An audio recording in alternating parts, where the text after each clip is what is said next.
Hello, this is Roy Ciampa, and I'm happy to offer you a very quick synopsis of my recent research on the sexual euphemism of touching in 1 Corinthians 7:1, reconsidering the euphemism in light of a wider range of literary and lexical data, as well as the latest research on 1 Corinthians and relevant Greco-Roman backgrounds. What were the dominant views or debates on sex in Paul's context? The two most dominant views on sex in Paul's world tended to have contrasting ideas about what we might call procreational sex and recreational sex. Those two dominant positions were, first, that men should have sex with their wives for procreation and no sex other than that.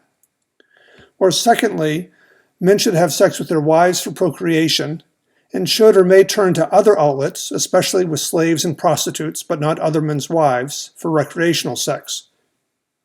Adultery consisted only of having sex with another man's wife, so there were many outlets for sex that were not considered adultery in Paul's world.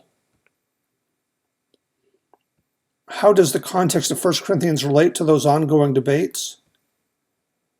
To anticipate our conclusions, it seems the euphemism of touching was used for sex that did not fall into the first category, that is, sex within marriage for procreation, but for things in the second category condoned by many but disapproved of by others, including ancient Jews and Roman moralists.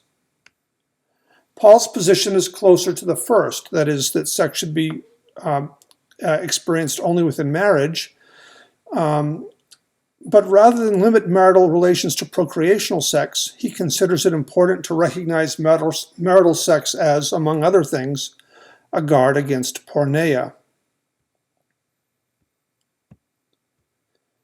In 1 Corinthians, Paul reflects a particular concern with what early Jews and then Christians termed porneia, the early Jewish term for sexual looseness in the Greco-Roman world, referring to sexual behaviors that were considered acceptable to most non-Jews, but were understood to be sinful by Jews.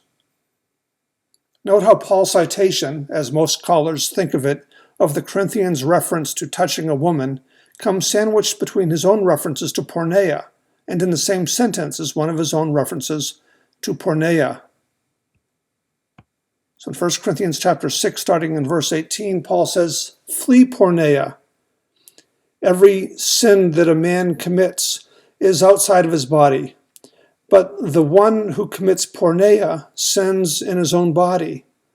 Or don't you know that your body is the temple of the Holy Spirit in you, which you have from God, and you are not your own, for you were bought at a price. Therefore glorify God in your body. Concerning the things about which you wrote, quote, 'It's good for a man not to touch a woman,' end quote. But because of opportunities for porneia, each man should have his own woman, and each woman her own husband." So how is the euphemism of touching used in Greek? I have found 27 examples of the euphemism, more than tripling the data set used by previous scholars, and providing a much better opportunity to recognize the parameters for its usage. I have posted the list of examples on my website at www.viceregency.com/touching. You can look at them yourself and come to your own conclusions. The euphemism, as you'll see in that list, has been used in a variety of ways, and these are the these are the categories that I found. To refer to acting on sexual passions for the sake of pleasure or sexual relief, using various kinds of people for one's own sexual gratification, slaves or people taken forcibly into one's household,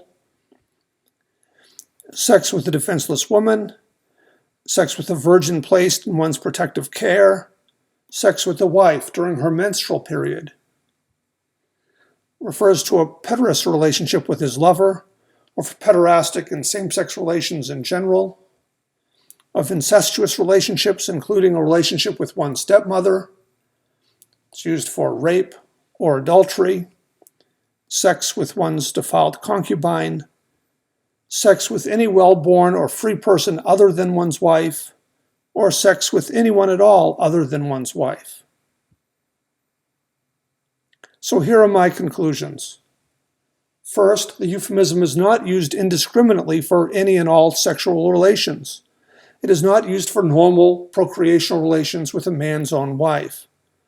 When thinking about the procreational versus recreational sex distinction, it is important to note the kinds of relations it's used to refer to and the kinds that speakers and writers don't use it to refer to. Second, it's used for sexual relations with women and with boys. Not that this is relevant for 1 Corinthians 7:1, where Paul refers to touching a woman, but that's part of the background to the euphemism. Third, it's not something mutual. It is unilateral. Men and women or boys don't touch each other when having sexual relations. It's something that a man does to the object of his sexual desire. And this creates a contrast between the meaning or use of the euphemism of touching and what Paul himself does in 1 Corinthians 7, verses 2 through 5, where in various ways he emphasizes the mutual nature of sexual relations in marriage. And finally, it is not expressed only with the verb hapto in the middle voice, but also with the verbs psao and thingano, two other verbs meaning touch. The use of the euphemism may suggest that the conflict in Corinth was not between people or between some people approving of the use of prostitutes and other people rejecting sex altogether, but between some people who approved the use of prostitutes and household slaves and other common sexual outlets besides one's spouse, and others who felt that sex should only be engaged in within marriage and for the purposes of procreation. Paul, as you know, is a Jew, and he tells us in 1 Corinthians 5:9 that he had written the Corinthians about not associating with pornoi, those who commit porneia. He also suggests the Corinthians didn't quite understand what he was saying. Outside of Hellenistic Judaism, the touching euphemism might have been the closest thing to expressing something like, but not exactly the same thing as, what Jews meant by porneia. And we note that many or most scholars, again, think Paul is citing the Corinthians in 7:1. This may have been their term for what they thought Paul was talking about. Now, when a word refers to things or behaviors, the boundaries of its reference become a key to its meaning, while we still distinguish between meaning and referent. In one language, a word for ball may be used to refer to soccer balls, basketballs, baseballs, and golf balls, but not to refer to rugby balls or American footballs. We may discern in that case that the word means spherical ball and does not refer to oblong balls or other kinds of balls. Years from now, someone will examine all the references to and warnings about not drinking and driving in American society. If they study carefully enough, they will eventually discern that those using the expression "don't drink and drive" had no concerns at all about drinking coffee, water, or soft drinks while driving, but were only meaning, quote, "don't drink alcoholic beverages and drive." These observations are important for recognizing the integral relation between discerning meaning and referent with certain kinds of expressions. There was a tremendous amount of sexual activity going on in the Greco-Roman world, and most of it was referred to by way of other terms and euphemisms and not by means of the euphemism of touching.